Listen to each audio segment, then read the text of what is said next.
Olha aí, nós voltamos aqui com o Dr. Nelson Dávila, ele que vai mostrar agora como é que a tecnologia pode ajudar o usuário de aparelhos auditivos, tá? Nós temos muitas novidades aí, inclusive ele trouxe aqui aparelhos minúsculos, né, que ajudam e são até imperceptíveis, né, a quem vai fazer o uso aqui.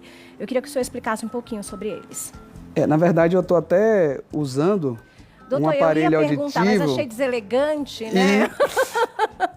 Para mostrar um pouco a vocês como... Eu achei que era um ponto, porque eu faço uso do ponto, e eu achei que tinha alguém falando no ouvido do senhor. Brincadeiras à parte, ó, eu faço uso do ponto, que é muito parecido. Vou até mostrar para as pessoas. Esse ponto aqui, ó, muito parecido, né? Esse ponto é o que eu faço uso, né, para o retorno aqui da minha voz.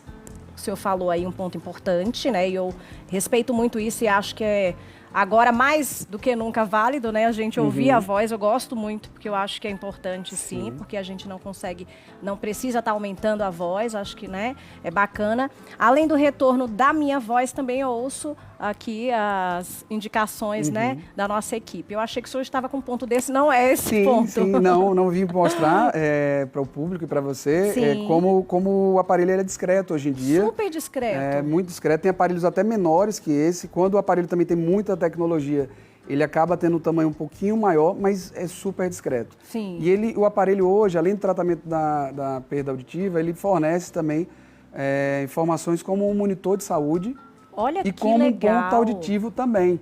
Sim. Porque ele tem uma conectividade muito boa, então ele conecta com televisão, com seu celular, sem você precisar tocar em nada, com Alexa para você controlar aparelhos em casa, se você quiser. Aí, gente. Tem sensor de queda, então a pessoa é idosa, mora sozinha, de repente ela caiu, precisa de ajuda lá, já é cadastrado um telefone para ser discado automaticamente. Que isso, que tem maravilha. Conexão com Wi-Fi, com Bluetooth, então a criança também que está na sala de aula e o professor está falando no microfone, já vai direto para o aparelho dele também, com conectividade Bluetooth, então assim, são muitas opções. Então a tecnologia tem avançado cada vez mais, então isso ajuda, achei incrível aí, né, como o senhor citou, principalmente uma pessoa idosa, no caso de uma queda, ela consegue através aí, né, de um aparelho ter ajuda, né, naquele momento.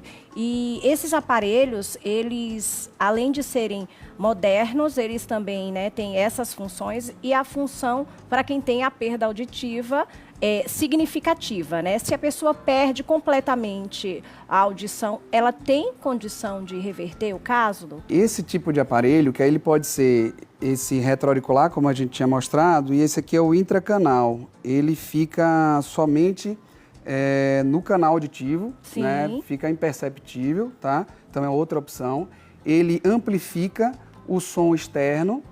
Então, a pessoa tem uma perda de 40%, por exemplo. Ele pega aquele volume externo e amplifica em 40% e transforma esse som para que a gente ouça, né? Compensando, então, a perda auditiva com um ajuste fino, muito bom, para que seja exatamente de acordo com cada frequência. Certo. Então, a pessoa pode ter aquela 40% de perda em graves, por exemplo, e ter uma audição boa em agudos. Ele só vai amplificar os graves. Olha aí. E ele vai bloquear também sons indesejáveis. Então, a pessoa não quer estar na rua, está ouvindo uma amplificação do som de uma descarga de uma moto, de uma descarga de um ônibus, por exemplo. Ela consegue... O aparelho ele consegue bloquear esses sons, reduzir, então, esses sons indesejáveis. E também a inteligência artificial já vem ajudando também com esse bloqueio e esse ajuste fino contínuo. Sim. Então, a inteligência artificial ela está conseguindo também fazer essa compensação automática. Então, são muitos recursos, realmente. Olha aí, a tecnologia, né, a favor da saúde, né? E é importante a gente falar sobre isso, porque há um tempo atrás, né, os aparelhos, eles eram maiores, né, as pessoas tinham mais resistência, né, doutor? Sim. Acho que quanto menor o aparelho para as pessoas utilizarem, isso tem ajudado, acredito muito, né? Sim, eu acho que o aparelho vai entrar na moda, viu? Tenho essa esperança. E é isso, é essa questão do preconceito, né, também. Muita gente tinha preconceito, né, de que estivesse utilizando um aparelho e alguém percebesse, né, e como eles são bem discretos, dá para utilizar, né, agora sim, né, pergunta que acredito que muita gente está fazendo em casa é sobre valores. A partir de quanto a gente consegue encontrar um aparelho auditivo de boa qualidade? Pode encontrar aparelhos por R$ 2.500 de boa qualidade, mas realmente vai do Fusca Ferrari aí. Sim, vai sim, de 2.500 a R$ 15.000, R$ 18.000. Sim. Então é bem variável, tá? Certo. Porque aí você começa a ganhar em tecnologia, né, em conectividade, e isso acaba tendo custo, né? Mas é uma tendência de redução de custo muito grande, juntamente com esse acúmulo de tecnologia, né? Maravilha. Tem financiamento do governo, no Banco do Brasil, para ajudar também com crédito, com financiamento subsidiado, com juros subsidiados. Para quem não tem condição, pode 5% fazer 5% ao ano, Olha algo em torno disso. Então é bem bacana. Então tem facilidades também.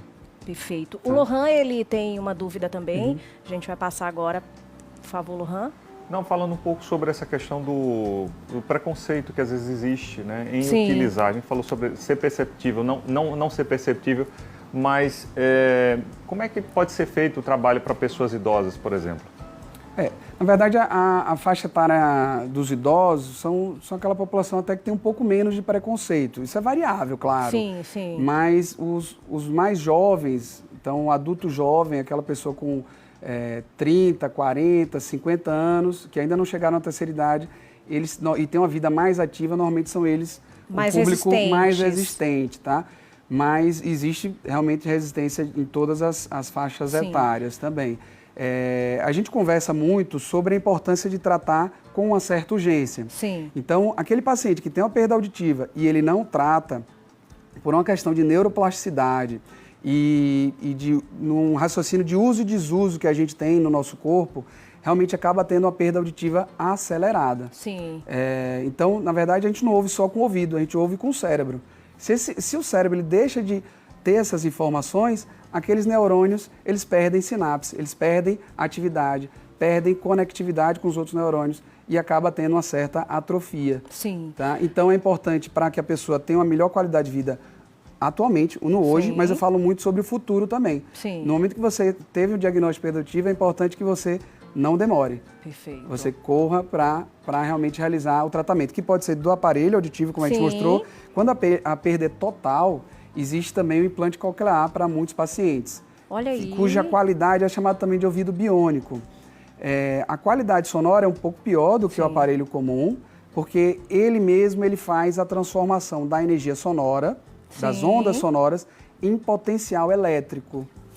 Tá? Então não é só, ele não substitui só a parte da amplificação, ele substitui também essa parte de transformação da energia sonora em potencial elétrico. Então, o tipo de qualidade sonora é um pouco pior, mas a pessoa que não escutava nada passa a escutar. Última pergunta é exatamente isso. Utilizando aparelhos como esse, a pessoa ela fica dependente para o resto da vida ou ela consegue também fazer um tratamento, utilizar o aparelho por um período e depois não precisar utilizar mais? A gente não tem nenhum tipo de droga, de medicamento ou tratamento que seja aceito e validado para perda auditiva, a não ser alguns casos que tem a indicação de cirurgia. Então, quando há uma ossificação, por exemplo, dentro do ouvido e que é passível de cirurgia. Sim. Fora que é um percentual mínimo de pacientes. Então, fora isso, fora essa situação especial, basicamente é o tratamento da perda auditiva com os aparelhos, mas não deixa a pessoa dependente. Sim. Tá? A pessoa simplesmente ela tem a perda auditiva e o único tratamento é esse. Mas ela não tem nenhum tipo de prejuízo, só benefício em usar o aparelho.